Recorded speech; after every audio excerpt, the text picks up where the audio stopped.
દરિયા કિનારાના પ્રવાસન સ્થળો વિવિધ બીચ પર પ્રવાસને પ્રોત્સાહન આપવાના હેતુ સાથે ગુજરાત પ્રવાસન નિગમ અને સુરત જિલ્લા વહીવટી તંત્ર દ્વારા તારીખ 20 થી 22મી ડિસેમ્બર દરમિયાન આયોજિત ત્રિદિવસીય સુવાલી બીચ ફેસ્ટિવલને વન અને પર્યાવરણ રાજ્યમંત્રી મુકેશભાઈ પટેલ, ગૃહ રાજ્યમંત્રી શ્રી હર્ષ સંઘવીના હસ્તે ખુલ્લો મુકાયો હતો।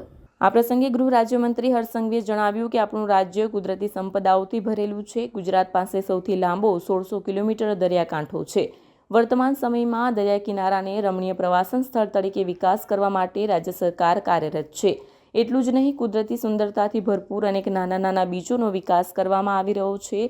ગૃહમંત્રીએ કહ્યું કે સ્વસહાય જૂથો, સખી મંડળની બહેનો પોતાની હસ્તકલા, ગૃહ ઉદ્યોગની ચીજવસ્તુઓ વેચીને આજીવિકા મેળવી શકે તે માટે આગામી દિવસોમાં પાકી દુકાનો, સ્થાયી સ્ટોલ્સ ઊભા કરવામાં આવશે।